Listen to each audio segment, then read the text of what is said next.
아버지와 어머니를 공경하라, 오늘 설교 제목이기도 합니다.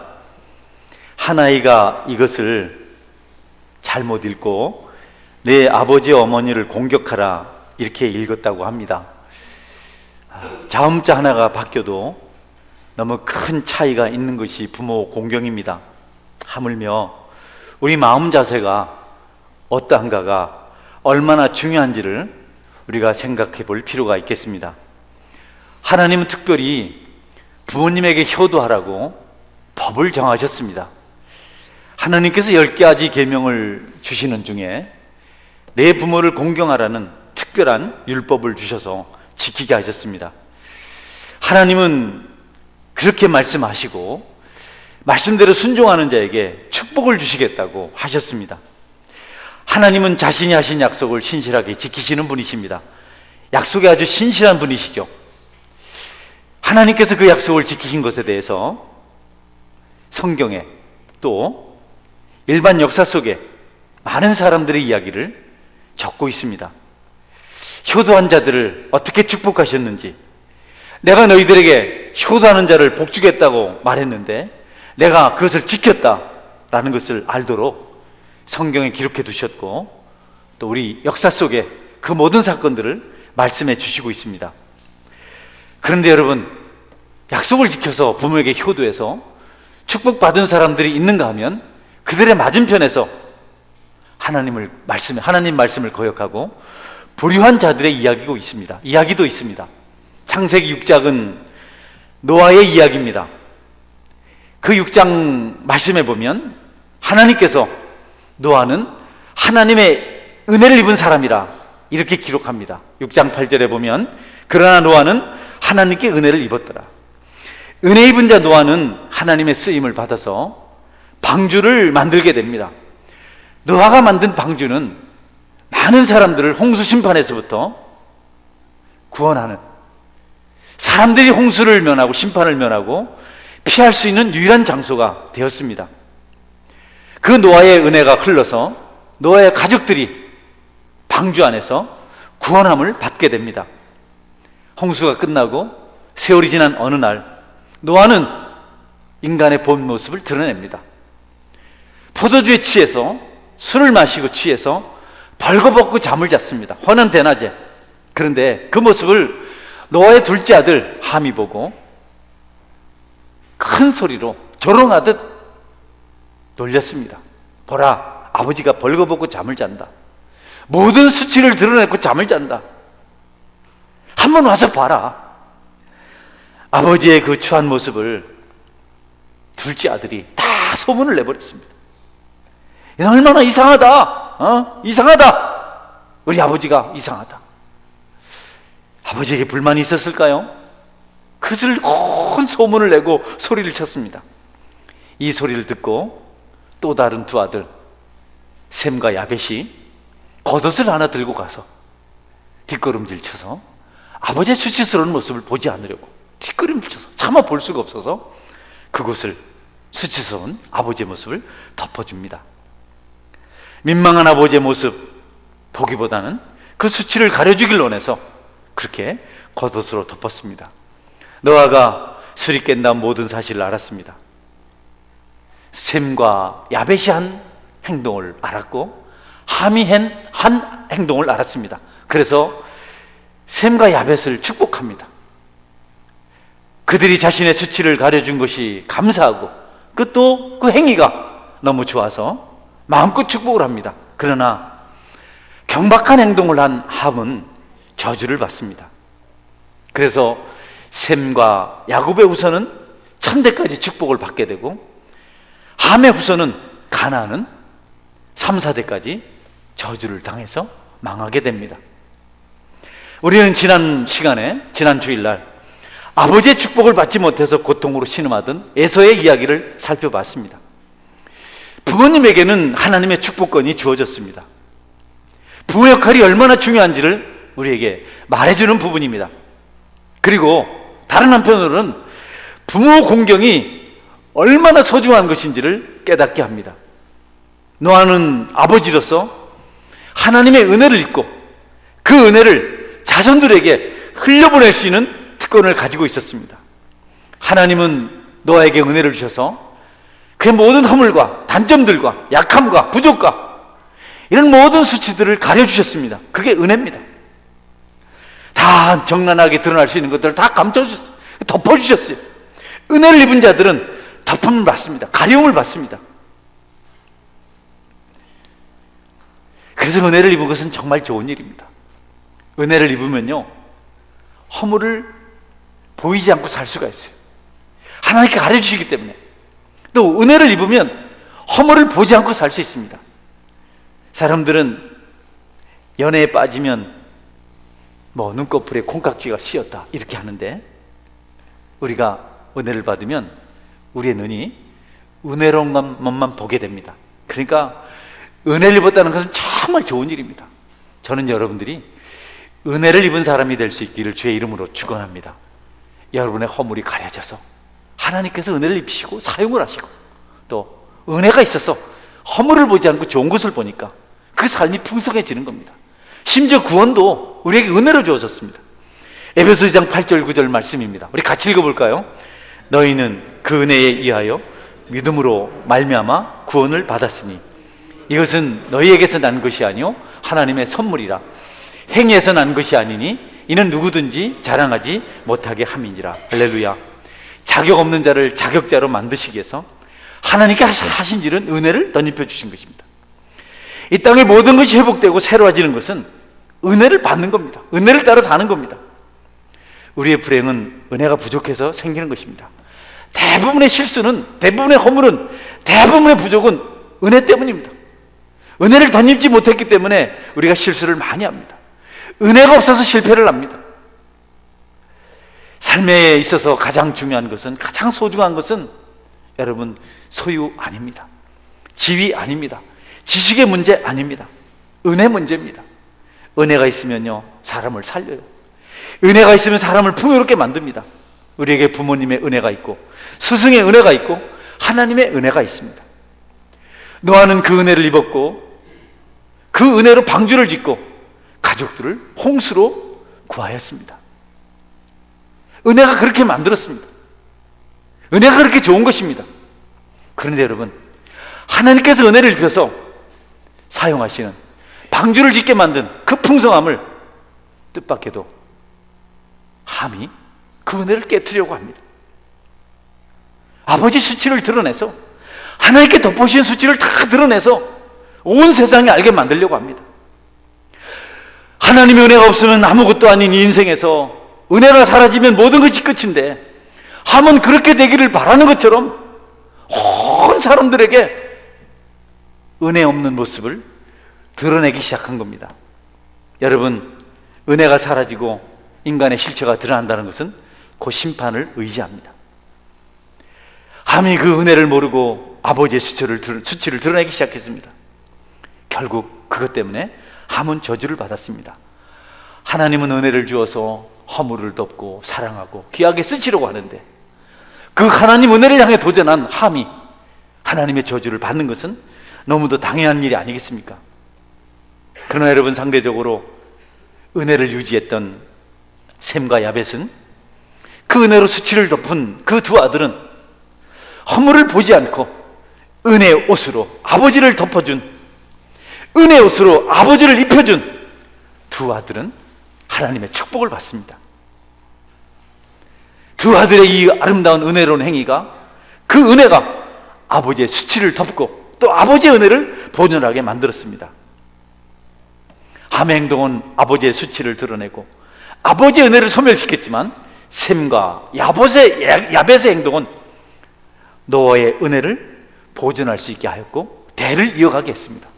그래서 노아는 그 은혜를 가지고 방주를 만들었고, 셈과 야벳은 그 은혜를 가지고 허물을 덮는 축복의 삶을 살게 됩니다. 그 허물을 덮는 삶이 2000년 전 예수님 십자가에서 예수님이 피 흘리시고 살찌시고 고통당하심으로 우리에게 임하게 되었고, 우리도 허물의 가림을 받은 축복받은 사람이 될 수 있었습니다. 여러분, 축복을 받기 원해서 아버지의 허물을 덮었던, 의도되진 않았지만 결과가 그렇게 되었던 셈과 야벳처럼 여러분들도 부모님에게 효도하는 삶을 살아가시는 은혜가 있기를 주님의 이름으로 축원합니다. 아버지의 많은 허물과 약함에도 불구하고 은혜의 옷으로 그 옷을 덮었던 그 아들, 그 효성을 하나님이 기억하시고 그들을 축복하셔서 그 축복이 천대 만대까지 이르게 하였습니다. 이 세상에 은혜 없이 살 수 있는 사람 아무도 없습니다. 아무도 없습니다. 한 사람도 없습니다. 은혜가 임하면 사악한 죄인도 변합니다. 삭개오는 여리고의 세관장이었습니다. 동족들로부터 재산을 강탈해서 세금을 강탈해서 부를 축적하던 나쁜 사람이었습니다. 근데 은혜를 받고 나니까 모든 것을 나눠줬습니다. 자기 것을 팔아서 가난한 자들에게 구제했습니다. 강제로 빼앗은 건 4배나 갚아주고, 예수님의 은혜를 받고 나니까 사람이 달려졌어요. 새로워졌어요. 특별해졌습니다. 전에는 불평하고 부족하고 상심하고 원망하고 빼앗고 이런 삶을 살았는데 은혜를 받고 나니까 사람이 완전히 달라진 겁니다. 새로워진 겁니다. 여러분에게도 그 은혜가 임하기를 주님의 이름으로 축원합니다. 먼저 하나님께로부터 받아야 됩니다. 하나님은요, 우리를 구하시려고 우리를 채찍질해서 똑바로 살라고 책망하지 않으셨어요. 그냥 옥죄이지 않으셨습니다. 그분이 우리에게 무엇을 받으신 것이 아니고 그분이 독생자를 우리에게 주셨습니다. 할렐루야. 너 이렇게 좀 해라, 나한테 이렇게 좀 해봐라, 이렇게 요구하지 않으시고 자신이 독생자를 죽게 하시고 자신이 우리에게 제물을 주셨어요. 그래서 우리와 화목하셨습니다. 이게 은혜입니다. 세상을 살면서 여러분 막 뭐라고 해서 사람이 잘 되지 않아요. 저도 뭐라고 하는 스타일인데요, 고쳐야 될 일인데 잘 되질 않아요. 사람을 막 책망하고 막 꾸짖고 막 비난해서 바르게 되지 않습니다. 내 기분은 좀 편해질 수 있는데 정말 상대방이 잘 되기를 원한다면 그런 것들을 덮고 칭찬해야 돼요. 은혜를 나눠야 됩니다. 여러분 주변에 있는 사람들이 바르게 살고 잘 되길 원하고 행복하게 되길 원하면 은혜를 나누시고 칭찬하시고 격려하시는 그런 삶을 살아가셔야 됩니다. 그렇게 되기를 주님의 이름으로 축원합니다. 날마다 만날 때마다 똑바로 하세요, 잘하세요, A 모양이야 하면 여러분 절대로 그 사람은 잘 안 됩니다. 아이들 절대 잘 안 됩니다. 계속 비난만 받는 사람은 절대로 잘 되지 않습니다. 그런데 만날 때마다 장점을 보고 칭찬해주고 훌륭하다 하고 예쁘다 하고 그래서 잘했다 하고 자매 잘할 수 있다 하고 이래 하면 그 말대로 그가 잘 될 수 있어요. 그게 은혜입니다. 여러분 꼭 은혜의 삶을 살아가시기를 바랍니다. 한 아이가요, 제가 어느 목사님 설교에서 들어보니까 막 좋아서 시험지를 띄워왔어요. 엄마 100점이야 100점, 국어 100점이야. 그냥 신이 나서 그냥 막 또 쳤었어요. 그래 100점이야? 아이고 잘했다 내 새끼야 이러면 될 텐데, 그래 국어는 됐고 산수는 이렇게 했다 그래. 여러분 끝났어요. 그 아이가 이제 뭐 삶에 의욕이 없어요. 저는 늘 나오시는 분보다 어쩌다 나오시는 분이 반가워요. 왜냐하면 그들에게 격려가 필요하고 칭찬이 필요하거든요. 여러분 잘하는 사람보다 여러분이 좀 돌봐야 될 사람들을 격려하시고 칭찬하는 은혜가 있기를 주의 이름으로 축원합니다. 할렐루야. 하나님이 세상을 그렇게 구하셨어요. 그렇게 격려해서 구했어요. 우리를 죄대로 법대로 하면 다 심판해서 지옥 보내야 되는데 그렇게 하지 않으시고 아들을 대신 죽이시고 우리를 아들을 통해서 보시면서 우리를 아들처럼 사랑했어요. 아들보다 더 귀하게 여기셨어요. 이 은혜가 부모님을 통해서 우리에게 임했고 우리가 오늘날을 살아갈 수 있게 되었습니다.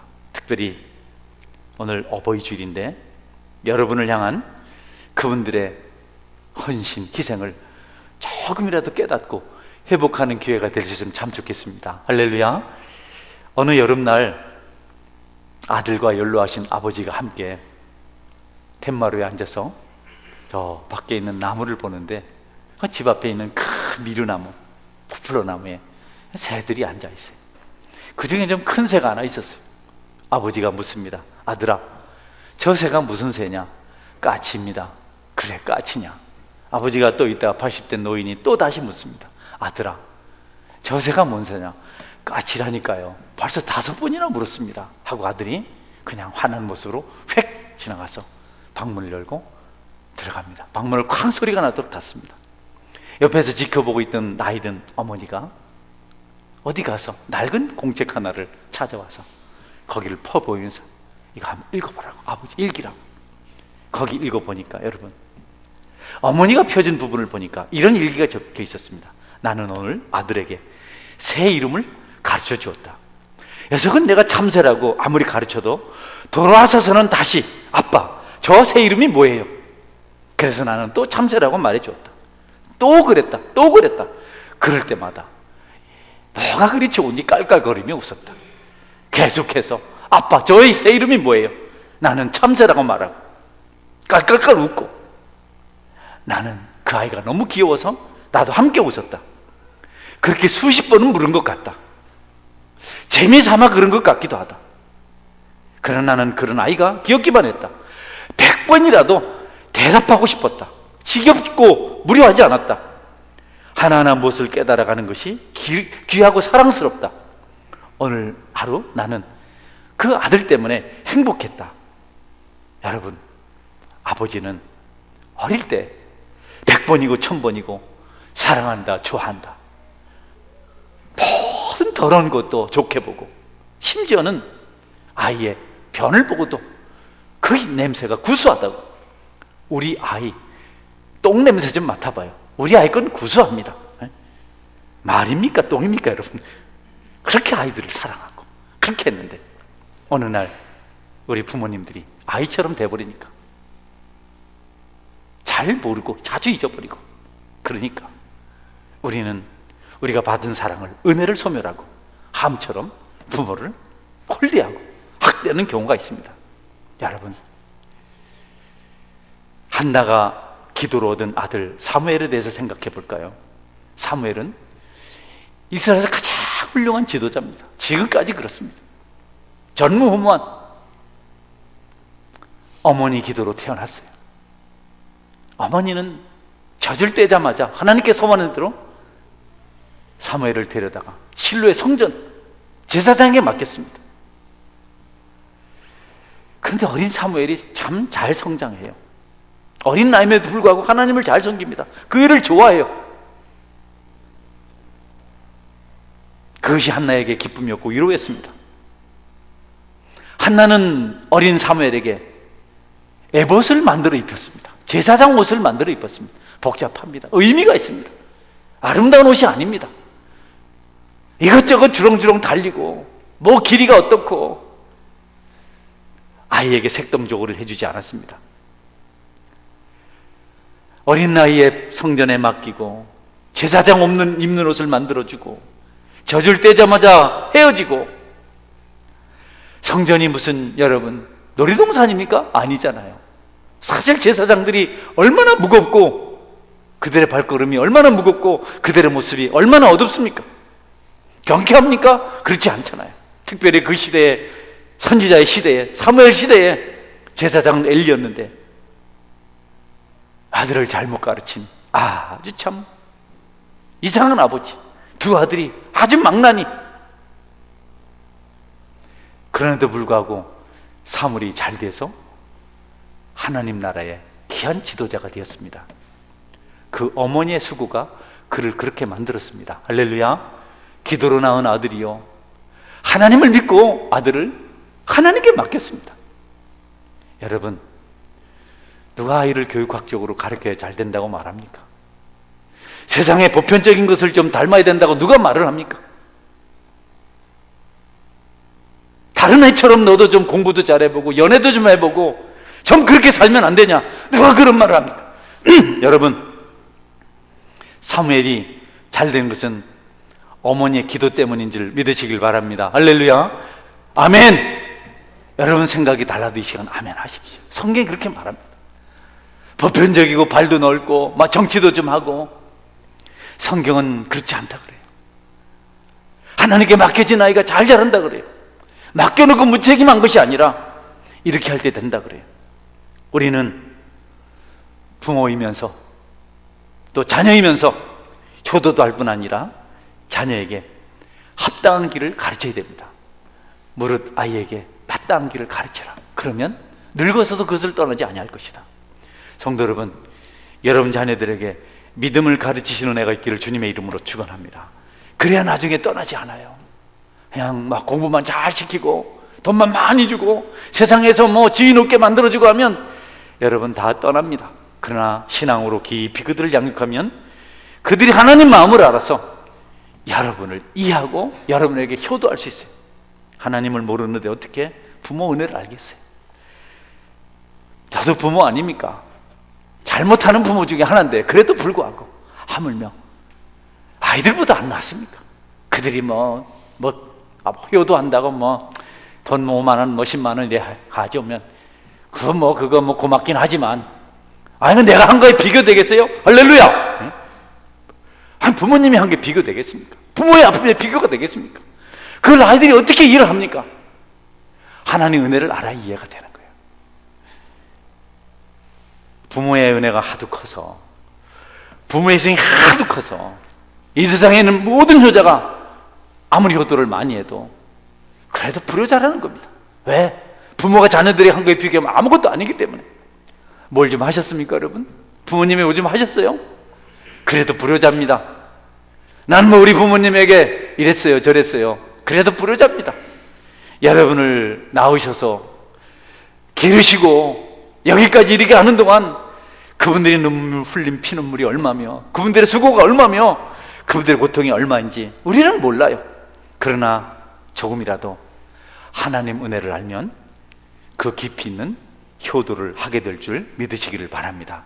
그러니 자꾸 세상 가치를 쫓아서 그것 하라 저것 하라 하지 말고 하나님 잘 믿게 만들어서 하나님 마음을 알고 그 마음을 가지고 부모의 은혜도 알아서 공경하도록 여러분이 가르치는 은혜가 있기를 주님의 이름으로 축원합니다. 여러분, 사무엘은 얼마나 어머니가 애정을 많이 쏟았는지. 제사장이 엉망이었거든요. 제사장 아들들이 그냥 막 훔쳐다가 재물을 그냥 하나님께 드리기 전에 생고기가 좋다고 가져다 그거 먹고, 또 회막에서 성전에서 수종드는 여인들과 함께 범죄하고, 그리고 제사장은 오랜 세월 동안 하나님 말씀을 듣지 못하는 그런 제사장이었어요.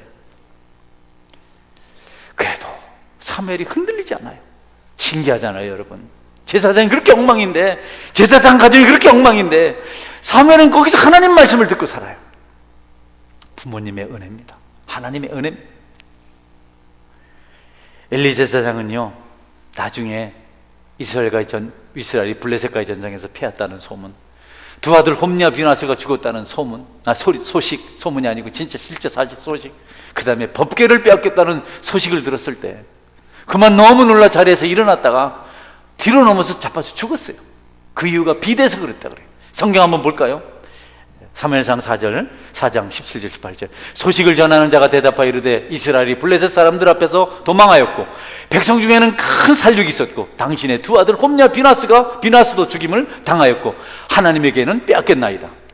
하나님의 길을 말할 때 엘리가 자기 의자에서 뒤로 넘어져 문 곁에서 목이 부러져 죽었으니 나이가 많고 비대한 까닭이라. 그가 이스라엘의 사사가 된 지 40년이었더라. 여러분, 그런 제사장이었는데도 불구하고 사무엘은 은혜롭게 잘 자랐습니다. 어머니의 아름다운 기도, 눈물의 기도, 그 헌신, 에봇을 만들어다 주고 어릴 때 뛰어났지만, 멀리 떨어져 있었지만, 절기 때만 만날 수 있지만, 그럼에도 불구하고 그렇게 쏟은 애정이 사무엘을 위대한 지도자로 만들 수 있었습니다. 우리 여러분의 오늘의 존재가 보이지 않는 그분들의 눈물, 그분들의 수고, 기도가 있었던 것을 믿으시기 바랍니다. 할렐루야. 우리가 은혜를 알아야 그걸 깨닫죠. 우리가 하나님을 알아야 그걸 깨닫죠. 자기 잘난 줄 알죠. 엄마 아버지는 날마다 잘못됐다 하고 좀 잘해보라 하고 큰소리 치는데 에라이 이놈아, 아무려면 부모가 네 생각 같을까? 어떤 분이 그리 하시더라고요. 아들이 돈을 훔쳐갔답니다.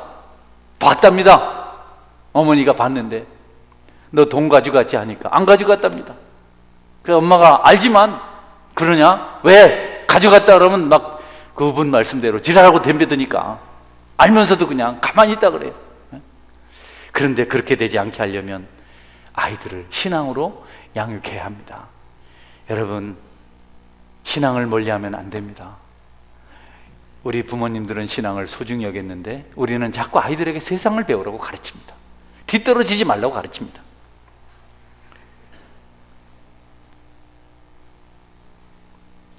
말씀을 볼 때 부모를 홀대하는 사람은 그 신앙이 의심스럽습니다. 예, 말씀을 배경으로 할 때 부모님에게 불효하면서 믿음 생활 잘한다는 말을 해서는 안 됩니다. 하나님께서 아버지 어머니를 공경하라고 했는데 그 말씀을 어기면서 신앙생활 잘한다고 말해서는 안 됩니다. 하나님 먼저 우선순위를 둔다고 말하면서 보이는 부모에게 불효하면서 무슨 믿음이 좋다고 말할 수 있겠어요? 아니잖아요. 우리가 신앙을 잘 모르겠거든 그가 부모님을 공경하는지 먼저 살펴봐야 됩니다. 저는 우리 청년들에게 부탁해요. 효자, 효녀를 남편으로 아내로 맞이하길 바랍니다. 그래서 부모님 여러분들도 효도하는 아이를 며느리로 사위로 삼으세요. 다른 것 받다가는 그냥 엉망이 돼버립니다. 자기 낳아준 부모에게 효도하지 못하면서 생판 처음 만난 남편에게 잘하겠어요? 그런 아내에게 잘하겠습니까? 성경의 원리를 볼 때 그렇습니다. 모든 괴로움 다 참고 견디면서 어느 가수의 노래처럼 자식 하나 잘 되기를 바라고 땅 팔고 집 팔고 공부시키고 그거 하나 때문에 그렇게 애를 써서 살아온 그 부모에 대해서 무관심한데 무슨 더 믿음이 좋습니까? 성도 여러분, 믿음은 내 부모를 공경하라고 가르치고 있습니다. 여러분에게 깊은 효도의 은혜가 있기를 주의 이름으로 축원합니다. 오늘은 소리 안 지르려 했는데 어떻게 하다 보면 나는 또 이렇게 소리를 질렀네요. 신앙으로 존경을 받았던 미국의 두 대통령 이야기 소개하면서 말씀을 맺겠습니다. 첫 번째, 에이브라함 링컨입니다. 잘 알죠? 미국의 16대 대통령, 지금까지 가장 존경받는 대통령. 그가 여러 번 실패를 하고 난 다음에 대통령이 되어서 취임식을 합니다. 그때 여러분 취임식 연설을 하려고 하는데 링컨의 정적이죠. 반대편에 있는 귀족 출신 상원의원 한 사람이 자기 구두를 벗어들고 이렇게 말합니다. 이거 보시오, 이 구두 당신의 아버지가 나한테 만들어준 겁니다.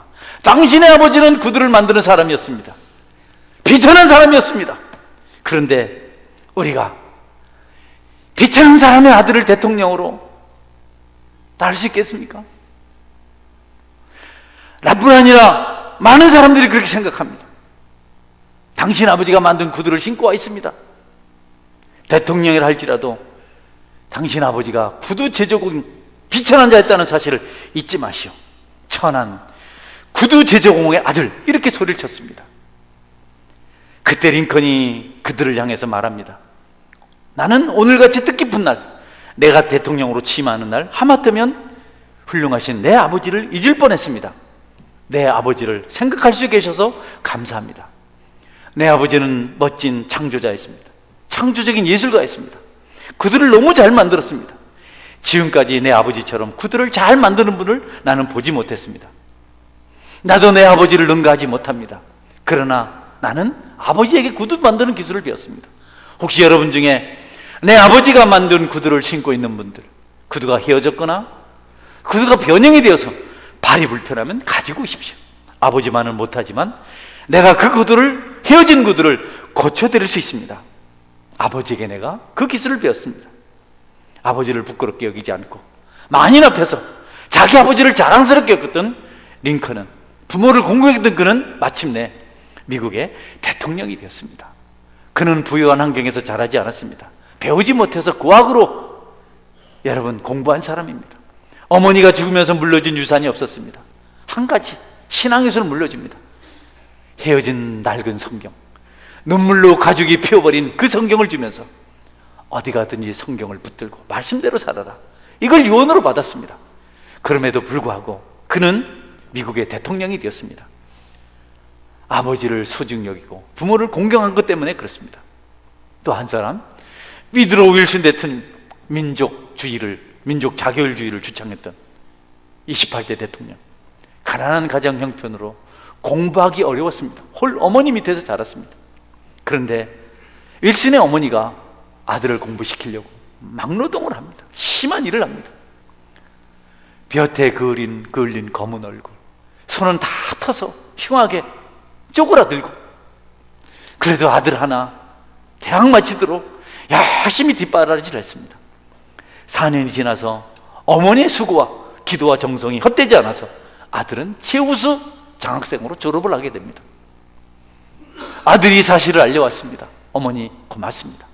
지난 세월 동안 저를 위해서 수고한 덕분에 내가 오늘 졸업하는데 최우수 장학생이 되었습니다. 그리고 졸업식 때 연설을 제가 합니다. 꼭 와주세요.